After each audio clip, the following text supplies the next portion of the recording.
Yo, what's going on, everybody? Welcome into another episode of Mets Daily on the Fan Arch Network. John Saponaro here with you today and every day to talk about our New York Mets. But of course, before we get started, a quick shout out goes to our friends over at Kalshi for sponsoring the video. For a limited time, use the code FANARCHBASEBALL in the Kalshi app to get $10 when you trade 10.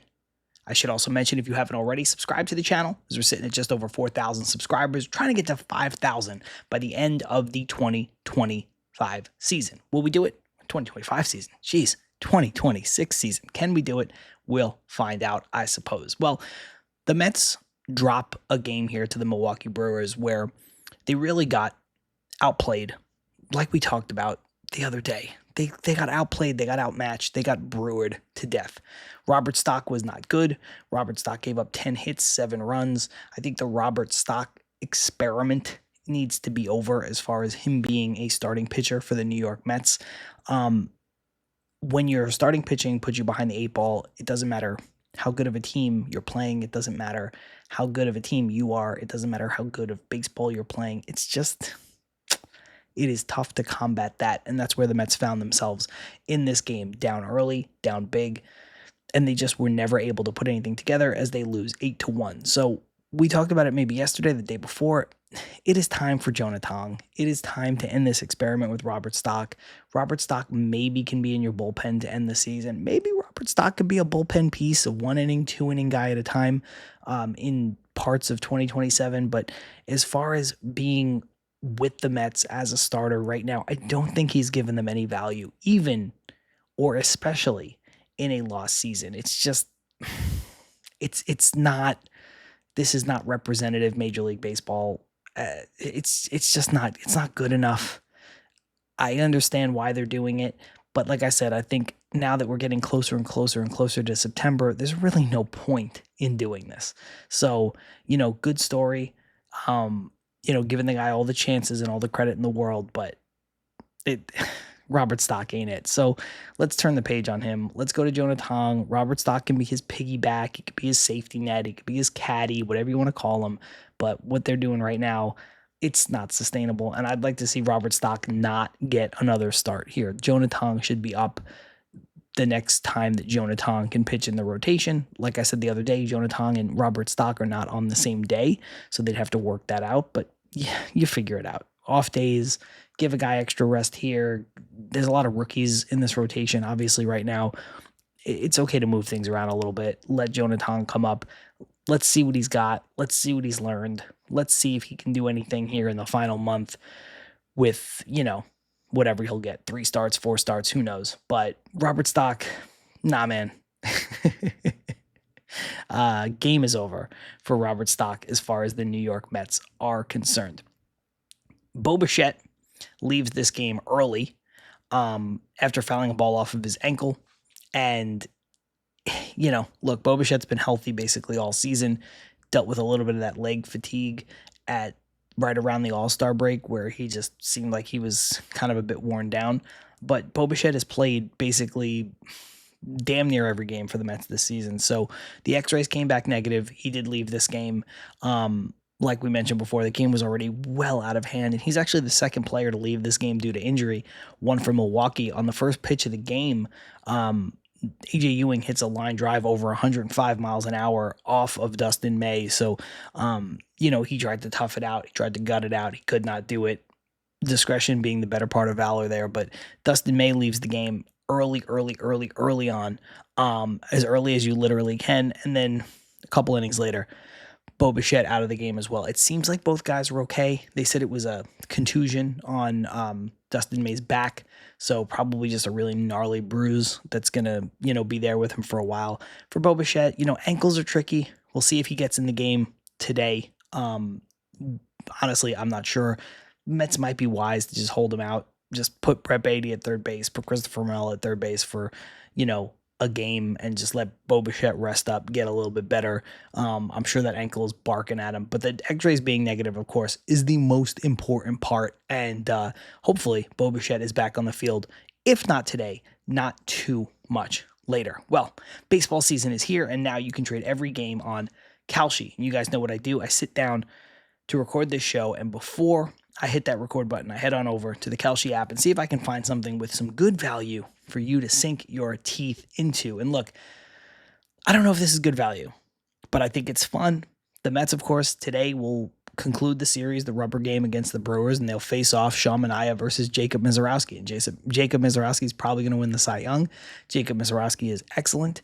And so the odds on Kalshi do not favor the New York Mets, just at 34%, 34 cents a share for a Mets win, which means $100 will get you $287. Now, look, that's good value. Do I think it's going to happen?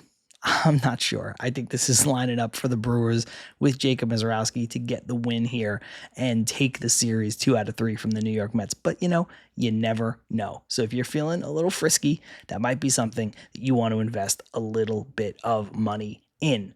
On Kalshi, you're trading against peers in a live market, meaning that there is no house and as the probability changes, you can buy into and out of your position.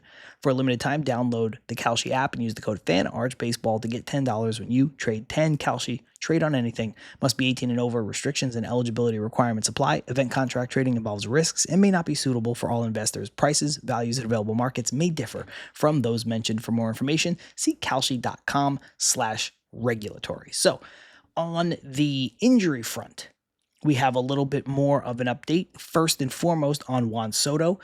Chelsea Janes, I believe it was, for SNY reported that Juan Soto could be back as early as September 1st, which is right around the corner. Now, I don't know if he's going to be back on September 1st. They said as much in the report where it's a little bit of a sliding scale, but he's taking at bats. And if he's hitting, that means that he's getting closer. And look, the Mets don't need him to go on rehab and get super sharp. He can, I guess, if there's, simulated games and things like that. But the minor league seasons are winding down here over the next couple days, the next week or so. But he can really just slide right back into this major league team and just DH, play Luis Robert in the outfield, play Ewing and Benj in the outfield, of course, and let Juan Soto just DH. Jorge Polanco's already hurt. You don't need, I like what they were doing earlier in the season with Torrens and Alvarez both in the lineup at the same time. You don't need to do that. Alvarez's bat has cooled off. Torrens has stayed hot. You can just have them split time at catcher. You could even give Juan Soto some rest here or there. You don't have to play him every single day, but it looks like he's going to be back sooner rather than later, which is good for the New York Mets. When he first got hurt, I said the Mets should just shut him down. I don't necessarily feel differently about that now, but if he's ready to play and he wants to play, baseball players play baseball, so I don't have this issue with him wanting to play and, being healthy enough to play, being medically cleared to play and getting back to playing baseball games. If for some reason the Mets decide to shut him down, I would be okay with that too. So, but it looks like Juan Soto is on the horizon. If not in the next couple days, probably not that far after that. Another person who is coming back from rehab soon, playing in Syracuse right now, is Mark Vientos. And Mark Vientos has been a topic on this show. He's been a topic for, every content creator. He's been a topic for David Stearns, for Andy Green, and that's where I want to take this right now. Andy Green was very, very adamant when they asked him about Mark Vientos' role when he comes back off of this rehab assignment. And he said, look, basically, I'm paraphrasing here, but the guy's got to earn it.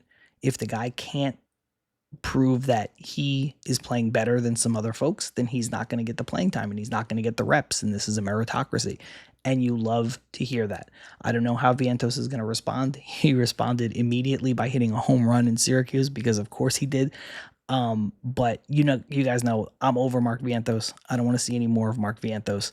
And so I like this answer from Andy Green. Andy Green really showing you that he's got guts. He's got a hold of this team. He's the leader. He's got the moxie to, say what needs to be said, have the hard conversations, and hold players accountable. And to that end, there was a report circling that, something we talked about on this show maybe last week, where Andy Green might be the candidate for the Mets GM position. The Mets don't have a GM right now. They've been hesitant to hire one. David Stearns has kind of been hesitant to hire one and looking for the right guy. And right now, with Andy Green, who wants to go back to the front office and doesn't want to be in the dugout every day and doesn't want to be in uniform, I think a GM position where you see that he's basically auditioning for it now. He's the liaison between the players and the front office. He's the liaison between the players and the media, and he's being a great conduit for the fans. So I would love to see Andy Green as the GM. We'll see what happens. That's an off-season discussion, but it's something that I think is a real fit, and I think it would make a lot of sense for the New York Mets. That's going to do it for this episode of Mets Daily. Like I said, if you haven't already, subscribe to the channel. We would love for you to be a part of our growing community. Until next time, I'm John Saponaro. See you tomorrow.